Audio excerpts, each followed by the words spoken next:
Okay. I think we are live. Let me know in the chat. I see a few people here already. Let me know if the audio and so forth is coming through okay on your end. This is my only second time going live on YouTube, so I have to bear with me. Just let me know real quick if you can hear. Just send me a quick message in the chat. I'm also going to look actually myself on YouTube and see if it's all working as it should. Yeah, turn audio off. This.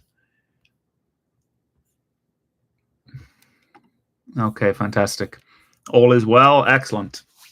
All right, cool. Real quick then, send in. I can hear you and see you. Excellent. Send in some messages. I want to see where everyone is joining in from today. I always get curious, where people are watching from. If you don't know already, I'm in Wales in the UK, and typical of Wales in the wintertime is currently pouring with rain. Very wintry day outside. It's been like that all day. Same as yesterday too. Florida. Oh, hey Douglas. I also you've been in a lot of our calls. How's the weather in Florida, Doug? Make me jealous.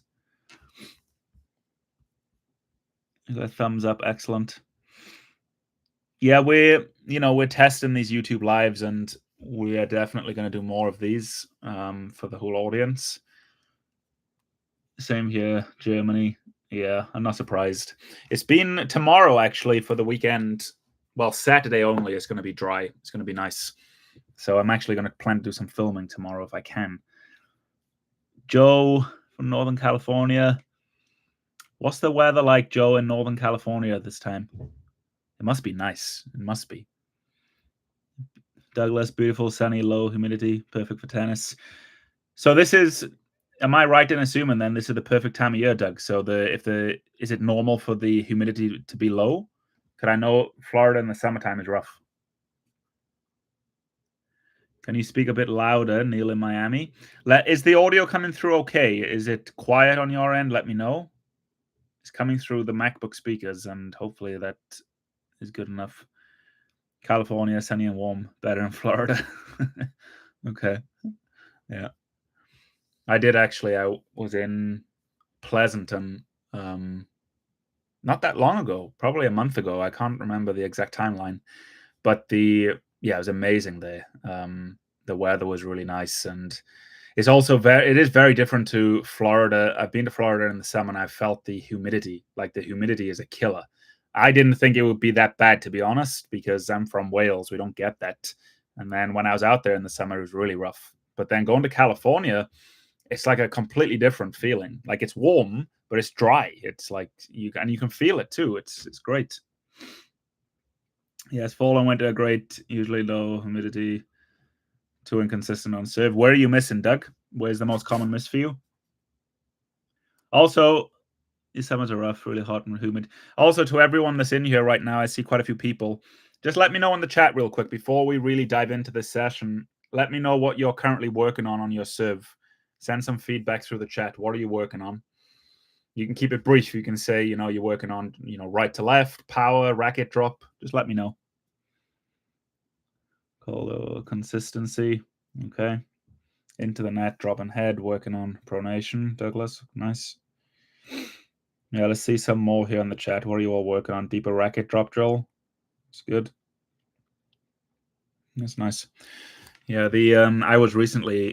I've worked on my serve all my life, but I don't really need to work so much on technique anymore, but I was working on the kick serve, and that was fun, working on the kick serve. Coming up on edge, I'm missing the net. Okay. All right, it's good to see, the serve is one of the most frustrating elements for any tennis player. It's very rare you have a player who already has a bomb of a serve. You have to really work on it. And I know that from experience. I'm sure a lot of you are aware, if you've been following OTI a long time, you may have already even seen my before and after serve. So I really understand the frustration of trying to work on your serve and change the technique. So, this is why we want to do these sessions where we do little deep dives into some of the key elements on the different strokes. And for today, we're going to really dive into the role of the elbow. Okay. The Elbow and the role of the elbow is one of the most important factors to generate an effortless power on the serve. Now, why is that? There's a few reasons for it. The first primary reason is if you optimize the movement and positioning of your elbow throughout the swing, you will then be able to get into a better racket drop position. And as a lot of you already may know, the racket drop position is one of the major power positions on the serve.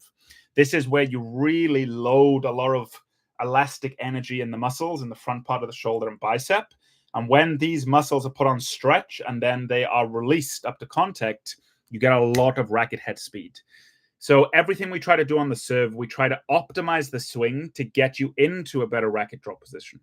And one of the big elements is how your elbow moves and how it's positioned.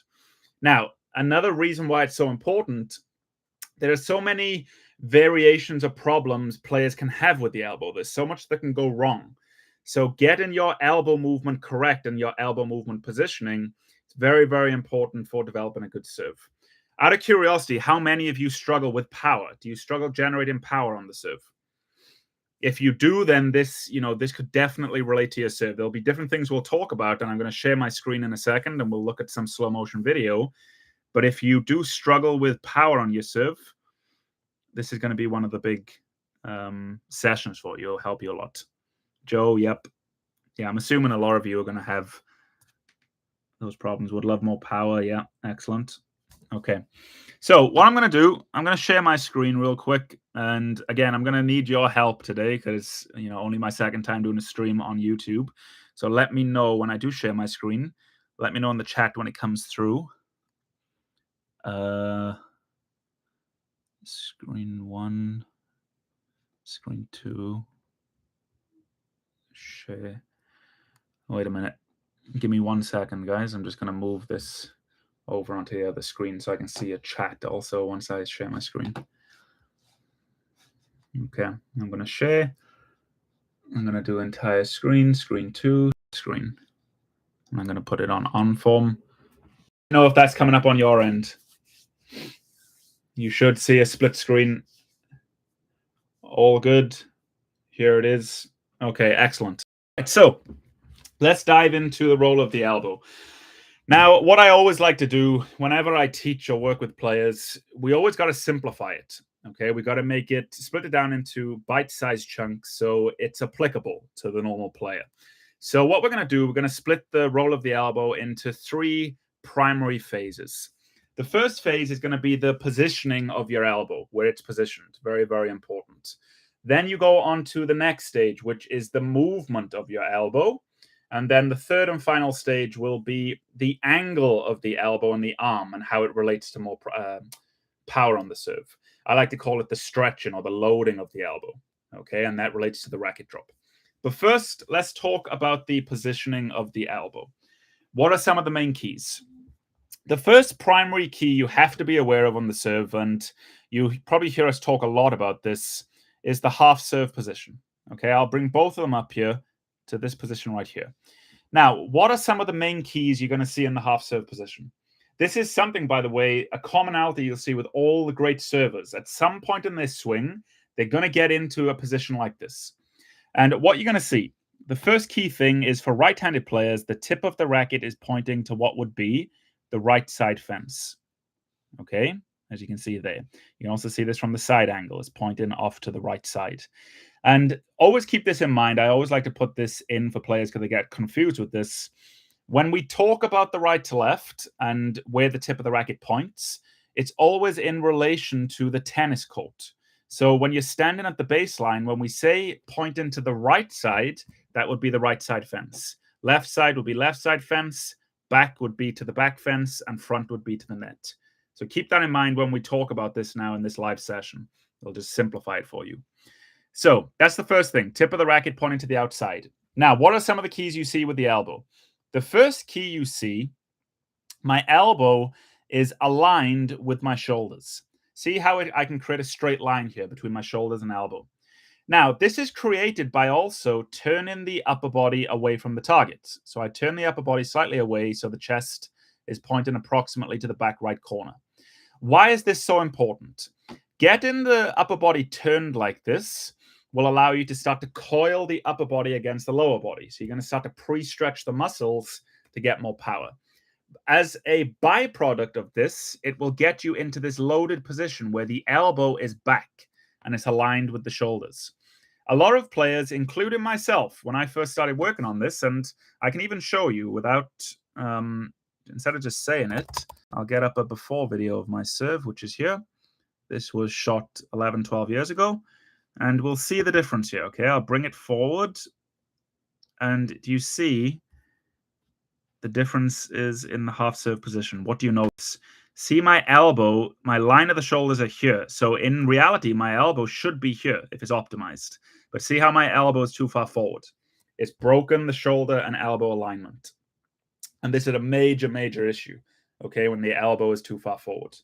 So that's the first primary thing. You want to feel the elbow is aligned with the shoulders on a straight line. Now, one word of caution here is look at me on the camera. You should see me in the bottom right of the screen. When we say get the elbow back, it doesn't mean that you hyperextend the elbow independently to the shoulders. This will put a lot of stress on your shoulder, which you don't want to do. You really want to feel that it's a combination of your shoulders turning away. Your upper body is turning, and as a result, it's bringing the elbow back into that loaded position. Okay, so keep that in mind. It's very important for the longevity of your shoulder. But that's the first key element. Elbow is aligned with the shoulders. The next thing, let me get my serve from the side back up because we got to see the next element. I'll bring it forward to here. The next thing you're going to see is the elbow is just below shoulder level approximately. Again, very, very important. You see this from both angles. Why is this important? It again aligns you in a position to optimally move the racket over your head and bend the elbow to then get you into that racket drop position.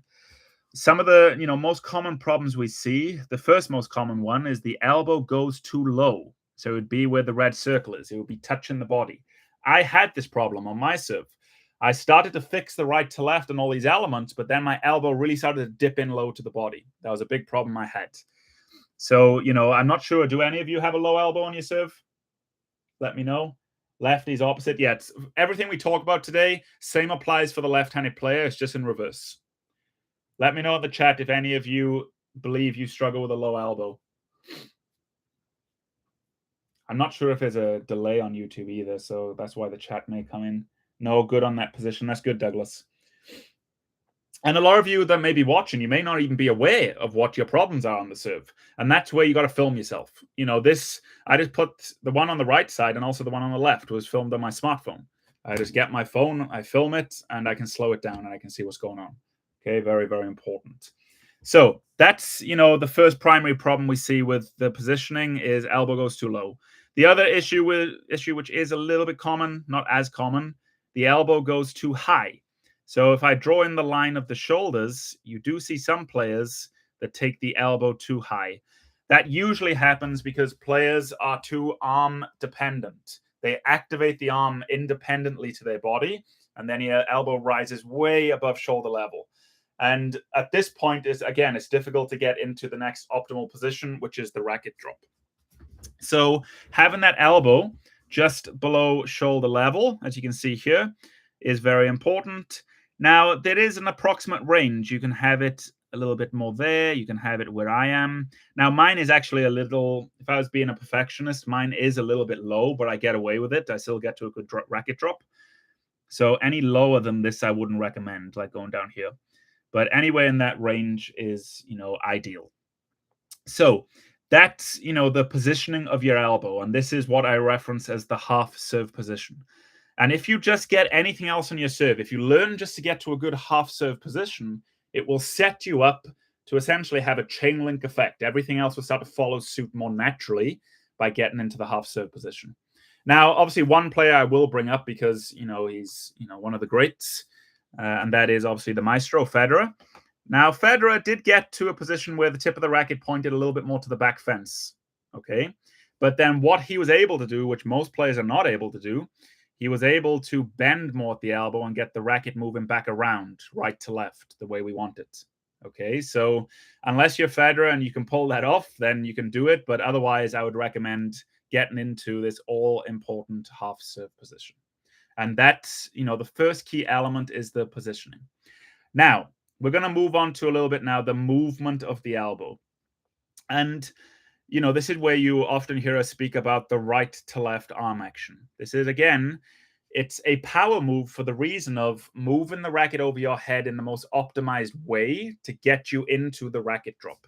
And the racket drop, for all of you watching, if you're wondering where it is, the racket drop is this position right here. I'll bring it forward on both ends, and you will see that the racket is aligned on the right side of the body, tip of the racket is low, elbow is leading, hand is relatively low.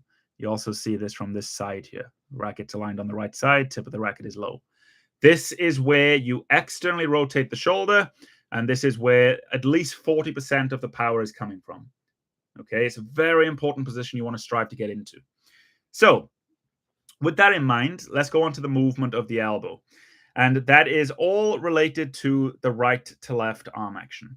And to truly understand this a lot better and to simplify it, we're going to split the right to left up into two components. The first component is the right component, and that's from this position where the tip of the racket points to the right side fence up to the point where the racket starts to pass over the head.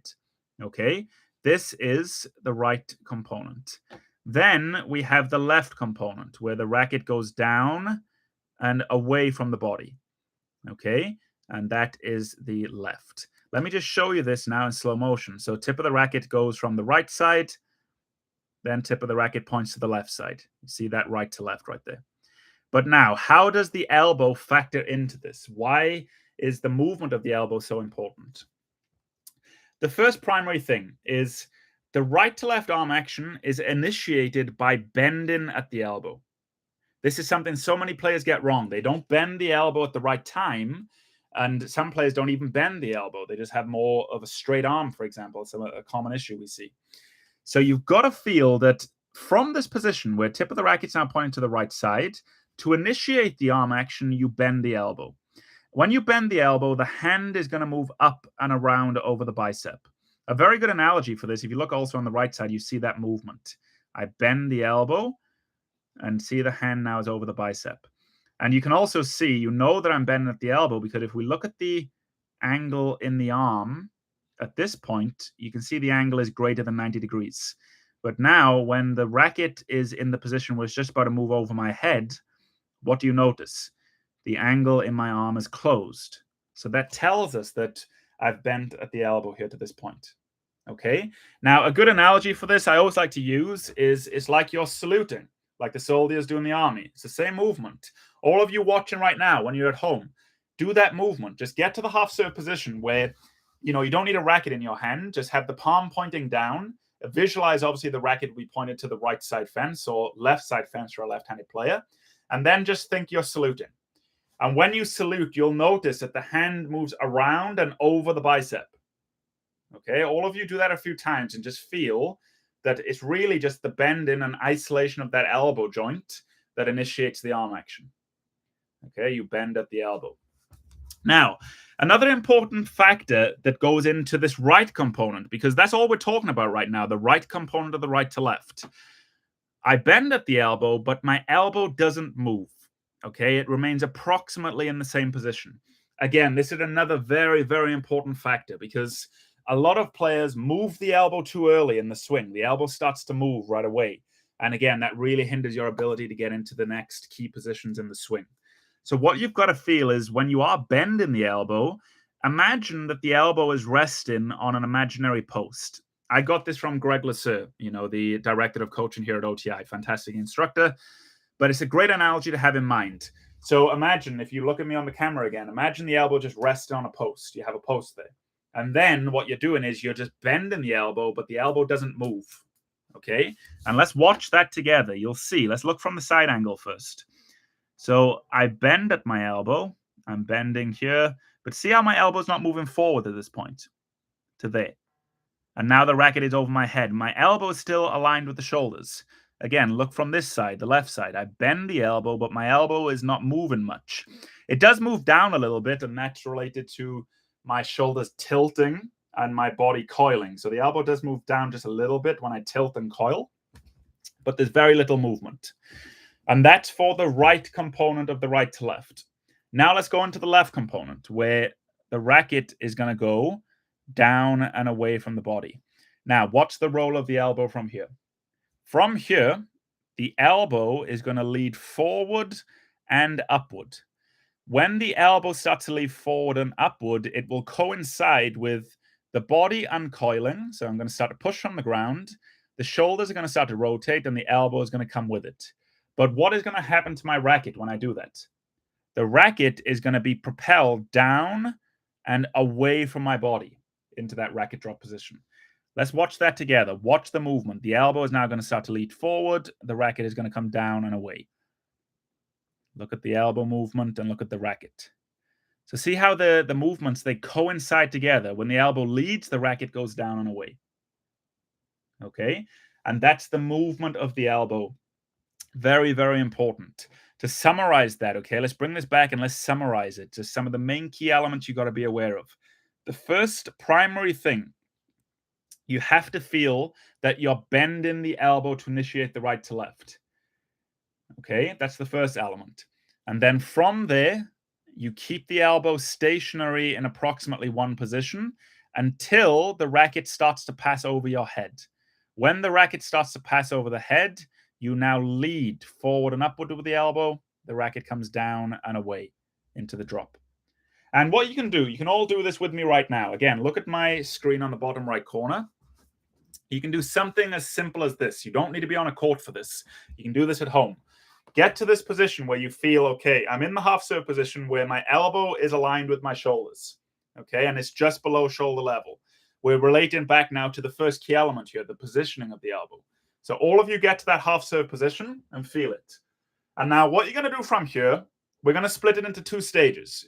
We're going to bend and then we're going to lead.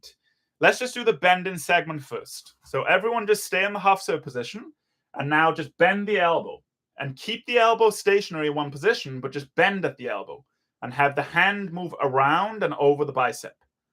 And then when you feel the hand is moving past your ear, then lead with the elbow and bring the elbow forward and feel that if you had the racket in your hand, the racket would go down and away to the racket drop. Okay, let's do that a few times. So from the half serve, you bend, then you lead. You only lead with the elbow when the hand is passing your head, your ear. You bend the elbow, lead with the elbow. And then what you can do to add a little bit more difficulty, you bend the elbow, you lead with the elbow, and then you complete the swing and you go through. You just do that a few times. You bend, lead, complete the swing. And this is all done just without a racket in my hand. And then from there, you can slowly increase the difficulty step by step. You can add a racket to your hand. You can do some shadow swings. You can then, for example, get a ball and add a dummy ball toss. So you'll toss the ball up, but you won't hit it. You'll simply just toss it up and do a dummy swing to the ball. Just really isolate in the movement of your elbow. Okay, and then you just continue to build it up step by step from there. But that is all about the second key principle of the role of the elbow, and that is the movement of the elbow. Let me know real quick in the chat. Does that make sense, what we just covered? For key number one, the positioning, and also key number two, the movement. Let me know in the chat real quick once I see the message. Also, I don't know if some of you are long-time customers and you know me well. You'll see I got two new additions here on the wall.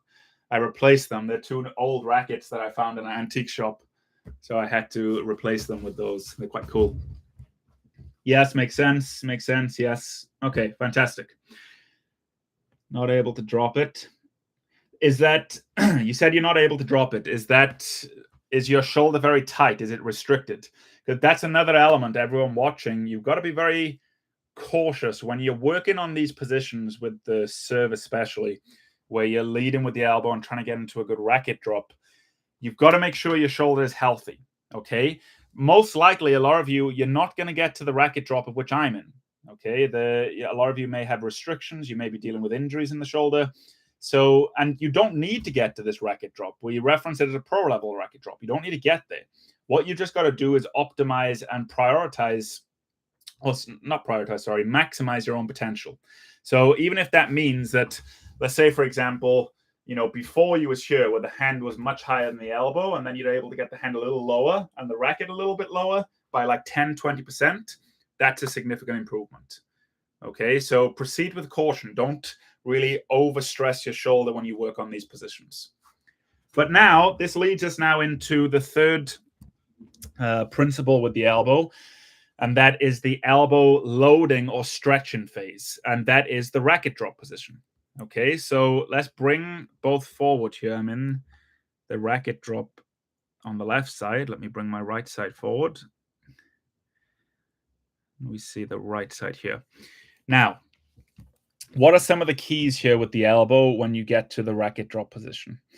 The first key element, which again, I got this from Greg, that is the level of your elbow at this point.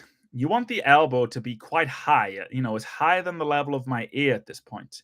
A lot of players, when they're working on leading with the elbow, they keep the elbow too low. So the elbow, when they're leading, would actually be somewhere here at this level, the same level at the shoulder. So they're not, it's a combination. When the elbow leads, it leads forward and upward. It's a combination, that movement. If the elbow is too low, you're not going to get the optimized pre-stretch. You're not going to externally rotate the shoulder enough. Okay, and that's really detrimental for the power element. So when you do lead with the elbow, you got to feel that it's at least at around ear level. Okay, that's a good guideline to have in mind. The next thing you're going to see that really relates to the whole hitting arm, notice that this is the level of my elbow, but then my hand is level with the elbow. Okay, this is important because a lot of us that struggle with the racket drop, one of the main primary reasons for that is the hand is too high in relation to the elbow. If we bring this back, look at my serve before. Okay, we'll bring this back to James. Let's get this up. We'll actually see it here a little bit. So when I come forward to this point, notice the difference here between the two. See now my elbow is a little lower, it's around shoulder level, and see how much higher my hand is in relation to the elbow. Now I can't optimally pre-stretch. I can't fully externally rotate the shoulder, so I really lack power. Okay? And again, there are variations to this.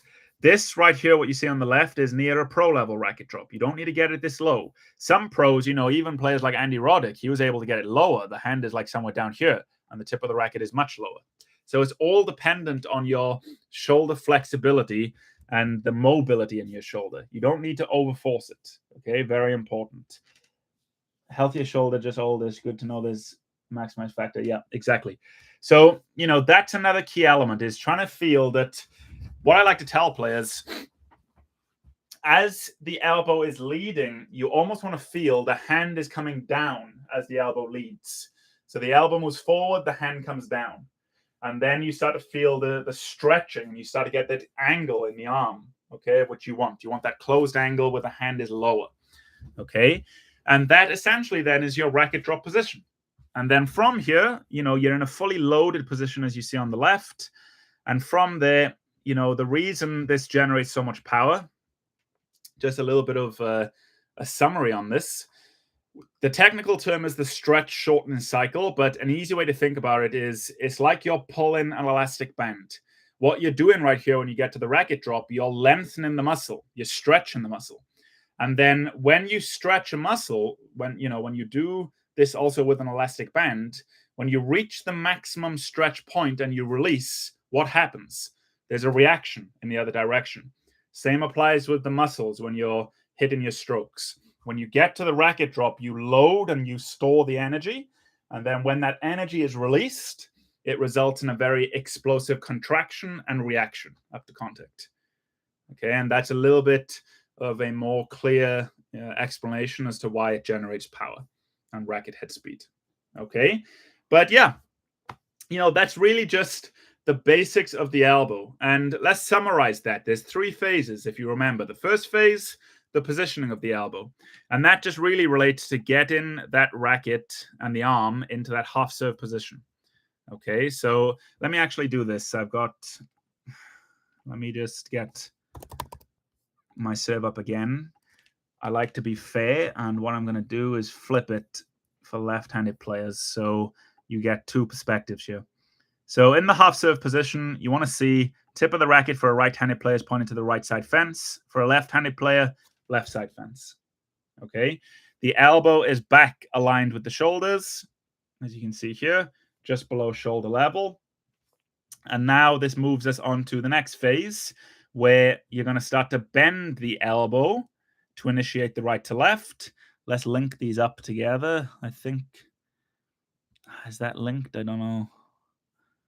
Let me just see for a second. Let me just see if it's linked. No, it's not. Never mind.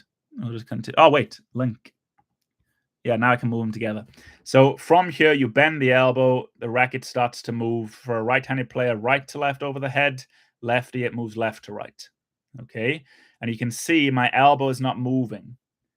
Very important. It's now only when the racket starts to pass over the head, now the body starts to uncoil, and there the elbow will start to go forward. And then the racket is propelled down and away into that racket drop position. When you're in the racket drop, you feel the elbow is leading high at around ear level and out in front. The hand is relatively low in relation to the elbow, and there you have the racket drop position. Okay. And yeah, let me know in the chat. Does that make sense in terms of what we've just covered there with the role of the elbow? I didn't realize you were twins. Yeah, if only I could do it with the left side. Let me bring this back here. So, from this point, we'll open it up to a 10, 15-minute Q&A session. So any questions you have, please let me know. What did you do differently that led to the change in the 2 examples? So, Christopher, do you mean from my before serve to the after serve? Is that what you mean, Christopher? Let me know. Just confirm that. Will you post these pics on the website? They'll be on YouTube. You'll get this recorded. It's recorded on YouTube, so you'll get the recording. You can watch again and again. Christopher, yes. Yeah, so, Christopher, the differences between my old serve to the new serve, how did I do that? It was a process of rebuilding my whole technique, because I had pretty much all the problems under the book. I had a open racket face, a bent arm, all these different things. So, I had to really break it down and isolate it. And one of the main things that really helped is using film, using video analysis. Like, without that, I wouldn't really be aware of what I'm doing. That's the most common experience for all of us. We go out and we work on our serve, and what you think you're doing to what you're actually doing are completely 2 different things. Okay, you've got to be very, very conscious of what you're doing, what you're reinforcing, because otherwise you're just reinforcing bad muscle memory and bad habits. Okay, so using film, very important. And again, it's very easy nowadays. You just take your phone, you can film yourself. And also with the OTI app, you can film it for free.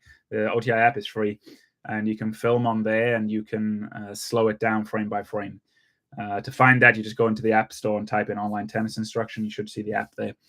I know also some of you, I know from my experience working on my serve, it's hard to really prioritize the main thing, especially if you have, 7, 8 things wrong at once. So, how do you find the right lever to pull, which will lead to more improvements? And that is quite tough to really identify the main thing. So if you are in that boat and you're struggling to really prioritize what you need to do, then you can send us a video. We have a $10 trial offer where you can send us a video of your stroke and we can review it. An OTI instructor, myself, Greg or Florian, we can do an analysis for you and tell you exactly what you need to work on. So yeah, you can, go through that. I think actually, let me see if I can get a link for it. Give me 1 second. So at least then if you want to look at getting an analysis, you can. Post it in the chat.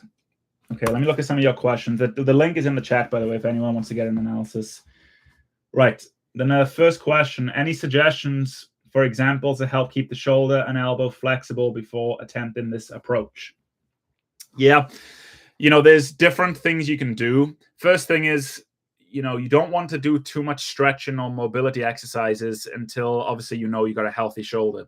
If you have dealt with any injuries in the past, then always consult a professional first before you start really, trying to be mobile with the shoulder and try to stretch it and strengthen it. But let's, just assume that you got a healthy shoulder. There's very simple exercises you can do. Some of them would be, we call it like the letter T, for example, where, you get your both elbows up at shoulder level. You have a 90-degree bend in the arms, and you feel then that you're bringing the thumbs down and away. And you hold this for 3 seconds, and then you release it. Then you go again. You bring the thumbs down and away and release it out. And then one more time, down and away, just like that. Now, other things you can do is use these TheraBands. I don't think I have one with me. It's like the resistance bands. And you can attach it to the fence or the net. And then you do a lot of you can do internal shoulder rotation. So you're essentially pulling the band towards you like this. But one of the big ones to do is external shoulder rotation. So you connect the band up to the fence, and then you feel you're pulling the band backwards. So from the side, it's like this. You keep the elbow stationary and you pull back. And this really strengthens the external shoulder rotation there, the muscles, which are so important for the serve. And you can just do simple exercises like that to really help you, strengthen and mobilize your shoulder when you start to work on those. Let me know if that helps you. Let's go on to the next one. Could we be sent the video recording? Yes, we can. We can definitely send you a link to the recording. I'll actually make a note of that. Send recording link. Okay, let's look at some of the other questions here. Is the thrust of the racket straight up from the elbow, or is it out in front of the body? It's a combination of both, Richard. So, when the elbow starts to move, it's not going like this. It's not going directly up. It's going forward and up. And, a good way to think about that is the movement of the elbow going forward is when the shoulders rotate. The shoulders, it don't over-rotate. You don't want to throw the shoulders around, but as you start to lead with the elbow, the shoulders will rotate with it because the elbow is just an extension of the shoulders. And that then will bring the elbow forward. So it's going like this, forward and upward, not just directly upward. Okay, I hope that answers your question. Cheryl, when does your palm face the right fence after you make contact with the ball after coming up on edge? Could you put in terms of 1 o'clock, 2 o'clock? Okay. So you mean the internal shoulder rotation here, I believe. Do you mean this position here? So where the palm for a right-handed player points to the right side fence, Cheryl? Just send me a quick confirmation so I know I'm answering your question correctly.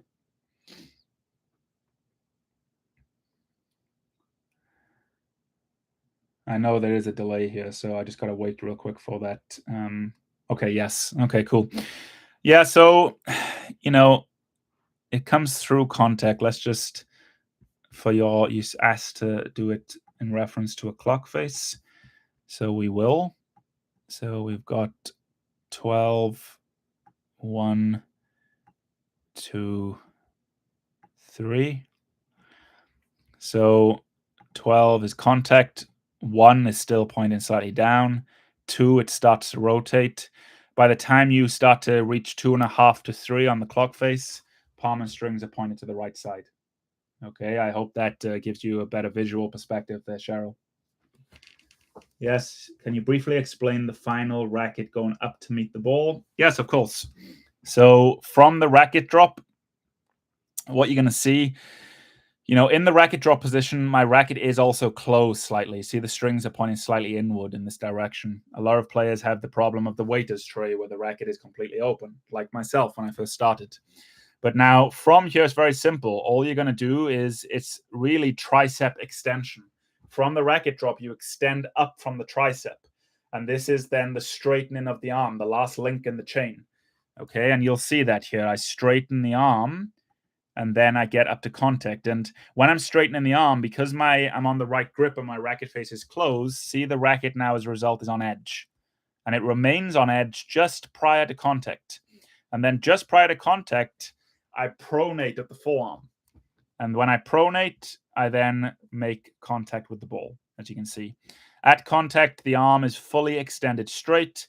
Racket is slightly on the inside of the hand. Contact is in line with the right hidden shoulder for a righty, left hidden shoulder for a lefty.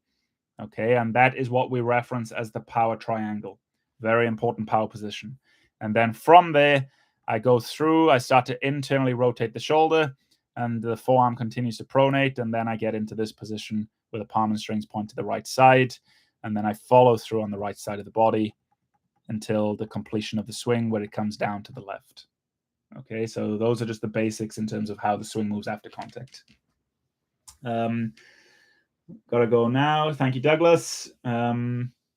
Definitely what you think is often not what's happening. Film myself was, yeah, it's always the case when you film yourself the first time and you see what you're actually doing. That's always a enlightening experience. But yeah, I just want to say, big thank you. Let me stop my screen share. I'll come back on the screen. You can see my face. Oh wait, that's end stream. No, stop sharing. Okay, there we go. Yeah, I just want to say, a big thank you to everyone that joined us today in this session. And like I said, we're going to do more of these sessions where, we could also try them on the court too, where, I'm actually on the court demonstrating things. I think the live format works quite well because it's very interactive. So I hope you all enjoyed it. Again, if you want to get an analysis of your serve, you can do. The link there is in the chat. But otherwise, just always keep in mind when you're working on the serve, I've been through this myself. Number one, you're not alone. There's so many players that are really trying to improve and work on their serve. Number two, it really does take time. It takes time to, build a new motor program. We're so accustomed nowadays to just getting everything instantaneous. We don't really have any patience anymore. And, if we don't get it within like a week, we think, this is not going to work. I'm going to go to someone else. So, having that patience and just think, okay, this is a long-term game here. This is not something I'm going to get done in the short term. You will see short-term improvements and you will get the small wins along the way. But to reach your end goal, that takes a little bit of time. So, keep that in mind. And then, otherwise, just, when you are working on technique, also make sure you break this down and you isolate it. The last thing you want to do is take what you've learned today and then try to execute it right away, serving from the baseline. I can guarantee you that's not going to work. Okay, you've really got to break this down and isolate. Do your shadow movements, then do a dummy ball toss. Then when you do even hit the ball at like 50% pace and hit the ball down the line. Okay, really isolate it and break it down and then slowly, step by step, build it back up. Okay, and otherwise, a big thank you to everyone joining today in the live stream. I just saw that, Christopher, real quick. Can you review hitting up and out? Yeah, I'll quickly do that for you, Christopher, before we end the stream. So up and out basically means it's split into two segments. You have the up segment and you have the out segment. What is the up segment? The up segment is simply from the racket drop. It's the elbow and tricep extension. When you extend up from the tricep and the arm lengthens, it straightens. This is the up segment. Now, the out segment is when the racket and hand go out to the right side. Looking from the back angle. So from here, I extend. This is the up segment. And now I turn the palm and strings to the right side. That's the out segment. So that is what we mean when we reference the up and out swing. Okay. Thank you so much. Any differences up to these steps for the first serve, second serve? Minimal differences. Okay. Well, actually, we can do another live session on that at some point, the differences for the first and second serve. But what will surprise you is they're very, very minimal. Okay. It's not that big at all. And otherwise, everyone have a great weekend and look forward to seeing you all in the next live YouTube session. Cheers, guys.